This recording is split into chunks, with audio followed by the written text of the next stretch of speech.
ನಮಸ್ಕಾರ ವೀಕ್ಷಕರೇ. ರಾಷ್ಟ್ರ ರಾಜಕೀಯದಲ್ಲಿ ಸದ್ಯ ಸಂಚಲನ ಮೂಡಿಸ್ತಾ ಇರೋದು ದೆಹಲಿಯ ಎಕ್ಸಿಟ್ ಪೋಲ್. ಬಹುತೇಕ ಎಲ್ಲಾ ಸಮೀಕ್ಷೆಗಳು ಬಿಜೆಪಿ ಗೆಲ್ಲೋದು ಗ್ಯಾರಂಟಿ ಅನ್ನೋದನ್ನ ಹೇಳ್ತಾ ಇವೆ. ಅದರಲ್ಲೂ ಕೆಲ ಮಾಧ್ಯಮಗಳು ಹೇಗೆ ಆಮ್ ಆದ್ಮಿ ಕಳೆದ 2 ಟರ್ಮ್ನಲ್ಲಿ 60ರ ಮೇಲೆ ಸೀಟ್ಗಳನ್ನ ಗೆದ್ದು ಆಧಿಪತ್ಯವನ್ನ ಸಾಧಿಸಿತ್ತೋ ಅದೇ ರೀತಿಯಲ್ಲಿ ಬಿಜೆಪಿ ದೊಡ್ಡ ಗೆಲುವು ಕಾಣುತ್ತೆ ಅನ್ನೋದನ್ನ ಹೇಳ್ತಾ ಇವೆ. ಯಾವ ಮಟ್ಟದ ಗೆಲುವು ಸಿಗುತ್ತೋ ಗೊತ್ತಿಲ್ಲ, ಆದ್ರೆ ಸದ್ಯದ ಸಮೀಕ್ಷೆಗಳ ಪ್ರಕಾರ ಬಿಜೆಪಿ ಗೆಲ್ಲೋದಂತೂ ಪಕ್ಕಾ ಅನ್ನೋದು ಗೊತ್ತಾಗ್ತಾ ಇದೆ. ಹಾಗಿದ್ರೆ ಒಂದು ವೇಳೆ ಬಿಜೆಪಿ ಗೆದ್ರೆ ಅದಕ್ಕೆ ಕಾರಣ ಏನು? ಕೆಲವೇ ದಿನಗಳಲ್ಲಿ ಈ ವಾತಾವರಣ ಕಂಪ್ಲೀಟ್ ಆಗಿ ಬದಲಾಗಿದ್ದು ಹೇಗೆ?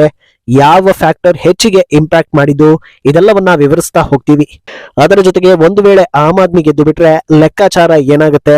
ಆಮ್ ಆದ್ಮಿ ಸೋತರೆ ಅದರ ನಿಜವಾದ ಲಾಭ ಆಗೋದು ಯಾರಿಗೆ? ಇದನ್ನು ಕೂಡ ಹೇಳ್ತೀವಿ. ಈ ವಿಡಿಯೋವನ್ನ ತಪ್ಪದೆ ಕೊನೆ ತನಕ ನೋಡಿ. ಅದಕ್ಕೂ ಮುನ್ನ ಮೀಡಿಯಾ ಮಾನ್ಸ್ಟರ್ ಚಾನೆಲ್ ಅನ್ನ ತಪ್ಪದೆ ಸಬ್ಸ್ಕ್ರೈಬ್ ಮಾಡಿ. ಎಸ್, ದೆಹಲಿಯ ಚುನಾವಣಾ ನಂತರದ ಸಮೀಕ್ಷೆ ಇಡೀ ರಾಷ್ಟ್ರ ರಾಜಕಾರಣದಲ್ಲಿ ಹೊಸ ರೀತಿಯ ಚರ್ಚೆಗಳಿಗೆ ದಾರಿ ಮಾಡಿಕೊಡ್ತಾ ಇದೆ. ಸಮೀಕ್ಷೆ ರಿಸಲ್ಟ್ ನೋಡಿ ಬಿಜೆಪಿ ಪಾಳೆಯ ಆಲ್ರೆಡಿ ಸಂಭ್ರಮದಲ್ಲಿ ತೊಡಗಿದೆ. ಎಕ್ಸಿಟ್ ಪೋಲ್ ಸಮೀಕ್ಷೆಗಳು ಎಕ್ಸೈಟ್ ಮಾಡೋದು ನಿಜವೇ ಆದ್ರೂ ಕಳೆದ ವರ್ಷದ ಸಮೀಕ್ಷೆಗಳ ಕತೆ ಏನಾಯ್ತು ಅನ್ನೋದನ್ನ ಗಮನದಲ್ಲಿ ಇಟ್ಕೊಳ್ಬೇಕಾಗತ್ತೆ. ಆದ್ರೆ ದೆಹಲಿಯಲ್ಲಿ ಈ ಮಟ್ಟದಲ್ಲಿ ಒನ್ ಸೈಡೆಡ್ ರಿಪೋರ್ಟ್ ಬರ್ತಾ ಇರೋದು ಯಾಕೆ ಅಂತ ನೋಡಿದ್ರೆ ಸಾಕಷ್ಟು ಕಾರಣಗಳಿವೆ. ಜಾತಿ ಸಮೀಕರಣ, ವಿದ್ಯಾವಂತ ಮತದಾರರು, ಉಚಿತ ಬೆಂಬಲಿಸುವವರು, ಓಲೈಕೆ ಸಮುದಾಯ, ಹೀಗೆ ನಾನಾ ರೀತಿಯ ವಿಭಜನೆ ಮಾಡಿಕೊಂಡು ರಾಜಕೀಯ ಲೆಕ್ಕಗಳನ್ನ ಹಾಕಲಾಗಿತ್ತು. ಆದ್ರೆ ಈಗ ನೋಡಿದ್ರೆ ಮತದಾರರು ಒಂದೇ ರೀತಿಯ ನಿಲುವನ್ನ ತೆಗೆದುಕೊಂಡಿದ್ದಾರೆ ಅನ್ನೋದು ಪಕ್ಕಾ ಆಗ್ತಾ ಇದೆ. ಅದನ್ನ ನೋಡೋದಕ್ಕೂ ಮುಂಚೆ ಸಮೀಕ್ಷೆಗಳಲ್ಲಿ ಮಾಧ್ಯಮಗಳು ಕೊಟ್ಟಿರೋ ರಿಪೋರ್ಟ್ ಏನು ಅನ್ನೋದನ್ನ ಒಂದ್ಸಲ ನೋಡ್ಕೊಂಡು ಬಂದ್ಬಿಡೋಣ. ಎಕ್ಸಿಟ್ ಪೋಲ್ ರಿಪೋರ್ಟ್ ನೋಡ್ತಾ ಹೋಗೋದಾದ್ರೆ ಮ್ಯಾಟ್ರಿಸ್ ಸಂಸ್ಥೆ ಆಪ್ಗೆ 32ರಿಂದ 37, ಬಿಜೆಪಿಗೆ 35ರಿಂದ 40 ಹಾಗೂ ಕಾಂಗ್ರೆಸ್ಗೆ 0ಯಿಂದ 1 ಸ್ಥಾನವನ್ನ ಕೊಟ್ಟಿದೆ. ಜೆವಿಸಿ ಆಪ್ಗೆ 22ರಿಂದ 31, ಬಿಜೆಪಿಗೆ 39ರಿಂದ 45 ಹಾಗೂ ಕಾಂಗ್ರೆಸ್ಗೆ 0ಯಿಂದ 2 ಸ್ಥಾನವನ್ನ ಕೊಟ್ಟಿದೆ.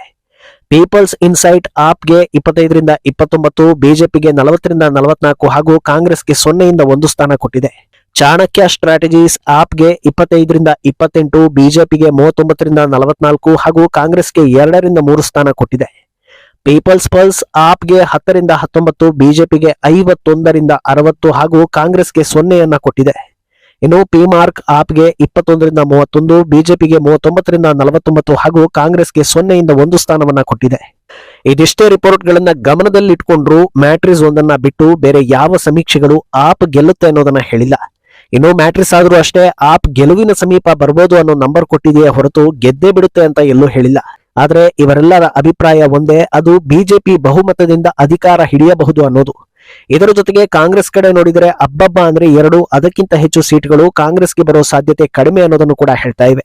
ಆದ್ರೆ ಮೈಂಡ್ ಬ್ರಿಂಕ್ ಅನ್ನೋ ಸಮೀಕ್ಷಾ ಸಂಸ್ಥೆ ಕೊಟ್ಟಿರೋ ರಿಪೋರ್ಟ್ ಆಪ್ ಪರವಾಗಿದೆ. ಎಟ್ ಎನಿ ಕಾಸ್ಟ್ ಗೆಲ್ಲೋದು ಕೇಜ್ರಿವಾಲ್ ಪಕ್ಷ ಅಂತ ಈ ಸಮೀಕ್ಷೆ ಹೇಳ್ತಾ ಇದ್ದು 44ರಿಂದ 49 ಸೀಟ್ ಆಮ್ ಆದ್ಮಿ ಪಾಲಾಗಲಿದೆ ಅಂತ ಹೇಳಿದೆ. ಬಿಜೆಪಿ ಎಷ್ಟೇ ಪ್ರಯತ್ನ ಪಟ್ಟರು 21ರಿಂದ 25 ಸೀಟ್ಗಳನ್ನ ಗೆಲ್ಲಬಹುದು, ಅದಕ್ಕಿಂತ ಹೆಚ್ಚು ಗೆಲ್ಲೋ ಸಾಧ್ಯತೆ ಇಲ್ಲವೇ ಇಲ್ಲ ಅಂತ ಹೇಳಿದೆ. ಈ ಸಮೀಕ್ಷೆ ಪ್ರಕಾರ ಕಾಂಗ್ರೆಸ್ಗೆ ಕೇವಲ 1 ಸೀಟ್ ಬರೋ ಸಾಧ್ಯತೆ ಇದೆ. 2 ರೀತಿಯ ಸಮೀಕ್ಷೆಗಳು ಇರೋದ್ರಿಂದ 2ರಲ್ಲಿ ಒಂದು ನಿಜ ಆಗುತ್ತೆ ಅನ್ನೋದು ವಾಸ್ತವ. ಆದ್ರೆ ಬಹುತೇಕರ ಅಭಿಪ್ರಾಯ ಅಂದ್ರೆ ಅದು ಬಿಜೆಪಿಗೆ ಲ್ಯಾಂಡ್ ಸ್ಲೈಡ್ ಗೆಲುವು ಅನ್ನೋದು. ಈ ಅಭಿಪ್ರಾಯಕ್ಕೆ ಕಾರಣಗಳನ್ನ ಹುಡುಕ್ತಾ ಹೋದ್ರೆ ಒಂದಷ್ಟು ಅಚ್ಚರಿಯ ವಿಚಾರಗಳು ಗೊತ್ತಾಗ್ತಾ ಹೋಗುತ್ತೆ. ಮೊದಲನೇದು, ಕಳೆದ 3 ತಿಂಗಳಲ್ಲಿ ಆಮ್ ಆದ್ಮಿಗೆ ಬೆನಿಫಿಟ್ ಆಗೋ ಯಾವ ಬೆಳವಣಿಗೆ ನಡೆಯದೇ ಇರೋದು. ಆಡಳಿತ ವಿರೋಧಿ ಅಲೆ, ಕೇಜ್ರಿವಾಲ್ ಹಗರಣಗಳು, ದೆಹಲಿಯ ಸಮಸ್ಯೆಗಳು, ಇದೆಲ್ಲವೂ ಕಳೆದ 1 ವರ್ಷದಿಂದ ಇರುವ ಆರೋಪಗಳೇ. ಆದ್ರೆ ಕಳೆದ 2-3 ತಿಂಗಳ ಹಿಂದೆ ಆಪ್ ಕಡಿಮೆ ಅಂತರದಲ್ಲಿ ಗೆಲ್ಲುವ ಅಥವಾ 50-50 ವಾತಾವರಣ ಇತ್ತು. ಆದ್ರೆ ಕಳೆದ 2 ತಿಂಗಳಲ್ಲಿ ಆಮ್ ಆದ್ಮಿ ಹಣೆಬರಹ ರಿವರ್ಸ್ ಆಗೋ ಒಂದೇ ಒಂದು ಘಟನೆ ನಡೆಯಲೇ ಇಲ್ಲ. ಕೇಜ್ರಿವಾಲ್ ನಂಬಿಕೆಗೆ ಅರ್ಹ ಅಲ್ಲ ಅನ್ನೋ ವಿಚಾರ ಜನರ ತಲೆಯಲ್ಲಿ ಫಿಕ್ಸ್ ಆಗ್ತಾ ಹೋಯ್ತು. ಅದಕ್ಕೆ ತಕ್ಕಂತೆ ನೀರಿನ ಸಮಸ್ಯೆ, ಸ್ಲಂ ಸಮಸ್ಯೆ, ಶಾಲೆಗಳ ಅವ್ಯವಸ್ಥೆ, ಇದೆಲ್ಲವೂ ಹೈಲೈಟ್ ಆಗ್ತಾನೆ ಹೋಯ್ತು. ಇದು ಮೊದಲೇ ಇದ್ದ ಆರೋಪಗಳ ಮೇಲೆ ಇನ್ನೂ ದೊಡ್ಡ ನೆಗೆಟಿವ್ ಇಂಪ್ಯಾಕ್ಟ್ ಕ್ರಿಯೇಟ್ ಮಾಡ್ತಾ ಹೋಯ್ತು. ಇನ್ನೊಂದು ವಿಚಾರ, ಬಿಜೆಪಿ ವರ್ಚಸ್ಸು ರಾಷ್ಟ್ರ ಮಟ್ಟದಲ್ಲಿ ಹೈಲೈಟ್ ಆಗ್ತಾ ಹೋಗಿದ್ದು. ಒಂದು ಕಡೆ ಹರಿಯಾಣ ಹಾಗೂ ಮಹಾರಾಷ್ಟ್ರ ಎಲೆಕ್ಷನ್ ದೊಡ್ಡ ಮಟ್ಟದಲ್ಲಿ ಗೆದ್ದಿದ್ರಿಂದ ದೇಶಾದ್ಯಂತ ಬಿಜೆಪಿ ಅಲೆ ಇದೆ ಅನ್ನೋ ನರೇಟಿವ್ ಕ್ರಿಯೇಟ್ ಆಗಿತ್ತು. ಎಷ್ಟೇ ಆದ್ರೂ ಸಿದ್ಧಾಂತಕ್ಕಿಂತ ದೆಹಲಿ ಜನರಿಗೆ ಫ್ರೀಗಳು ಮುಖ್ಯವಾಗುತ್ತೆ ಅಂತ ಗೊತ್ತಾದಾಗ ವ್ಯವಸ್ಥಿತವಾಗಿ ಪರಿಣಾಮಕಾರಿಯಾದ ಉಚಿತಗಳನ್ನ ಬಿಜೆಪಿ ಅನೌನ್ಸ್ ಮಾಡ್ತು. ಇದು ಪಾಸಿಟಿವ್ ಅಲೆಯನ್ನ ಕ್ರಿಯೇಟ್ ಮಾಡ್ತಾ ಹೋಯ್ತು. ಇದರ ಬೆನ್ನಲ್ಲೇ ಬಜೆಟ್ ಬಂತು. ಮೋದಿ ಸರ್ಕಾರದ ಟ್ಯಾಕ್ಸ್ ಬಗ್ಗೆ ಜನಸಾಮಾನ್ಯರು, ಅದರಲ್ಲೂ ಮಧ್ಯಮ ವರ್ಗದವರಿಗೆ ದೊಡ್ಡ ಮಟ್ಟದಲ್ಲಿ ಅಸಮಾಧಾನ ಇದೆ ಅನ್ನೋದನ್ನ ಗಂಭೀರವಾಗಿ ಪರಿಗಣಿಸಿ 12 ಲಕ್ಷದವರೆಗೆ ನೋ ಟ್ಯಾಕ್ಸ್ ಅಂತ ಅನೌನ್ಸ್ ಮಾಡಿಬಿಟ್ರು. ಒಂದರ್ಥದಲ್ಲಿ ಇದು ಕೂಡ ಗೇಮ್ ಚೇಂಜರ್ ಆಯ್ತು. ಎಲೆಕ್ಷನ್ಗೆ ಬೆರಳೆಣಿಕೆ ದಿನಗಳ ಹಿಂದೆ ನಡೆದ ಈ ಬೆಳವಣಿಗೆ ಕೂಡ ದೆಹಲಿಯಲ್ಲಿ ಬಿಗ್ ಇಂಪ್ಯಾಕ್ಟ್ ಮಾಡಿದಂತೆ ಕಾಣಿಸ್ತಾ ಇದೆ. ಇನ್ನು ಪಾಸಿಟಿವ್ ಹಾಗೂ ನೆಗೆಟಿವ್ ವಿಚಾರಗಳನ್ನ ಜನರಿಗೆ ಸಮರ್ಪಕವಾಗಿ ತಲುಪಿಸೋದು ಕೂಡ ಅಷ್ಟೇ ಮುಖ್ಯವಾಗ್ತಾ ಹೋಗುತ್ತೆ.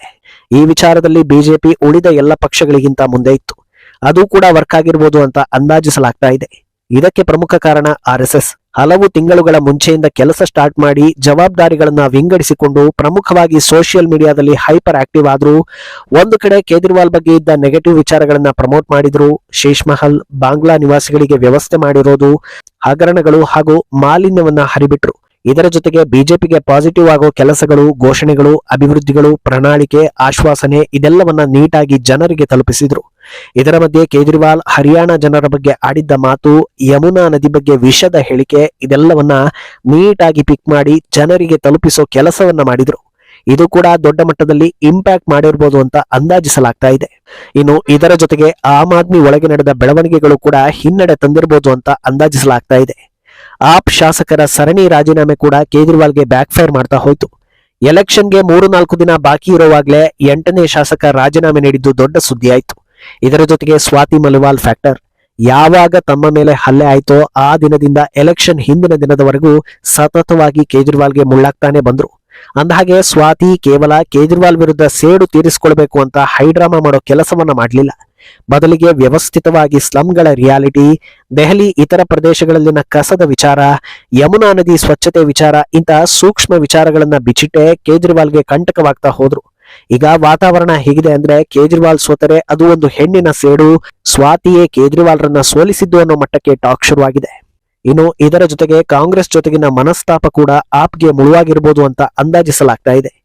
ಇಬ್ಬರೂ ಮೈತ್ರಿ ಮಾಡ್ಕೊಂಡಿದ್ದಿದ್ರೆ ಕೊನೆ ಪಕ್ಷ ಓಲೈಕೆ ವೋಟ್ಗಳು ಹಾಗೂ ಬಿಜೆಪಿ ವಿರೋಧಿ ವೋಟ್ಗಳೆಲ್ಲ ಒಂದಾಗಿ ಆಪ್ ಅಕೌಂಟ್ಗೆ ಬೀಳ್ತಾ ಇತ್ತು. ಹೀಗೆ ಆಗದೆ ಇರೋದು ವೋಟ್ ಸ್ಪ್ಲಿಟ್ ಆಗೋದಕ್ಕೆ ದಾರಿ ಮಾಡಿಕೊಟ್ಟಿದೆ ಅಂತ ಅಂದಾಜಿಸಲಾಗ್ತಾ ಇದೆ. ಅಲ್ಲದೆ ಆರಂಭದಲ್ಲಿ ಕೇಜ್ರಿವಾಲ್ ಹಾಗೂ ರಾಹುಲ್ ತಟಸ್ಥವಾಗಿದ್ದಾರೆ, ಒಬ್ಬರಿಗೊಬ್ಬರು ಬೈದಾಡ್ತಾ ಇಲ್ಲ ಅನ್ನೋ ಸುದ್ದಿ ಇತ್ತು. ಆದ್ರೆ ಕೊನೆಗೆ ರಾಹುಲ್ ಕಂಪ್ಲೀಟ್ ಆಗಿ ತಿರುಗಿ ಬಿದ್ರು.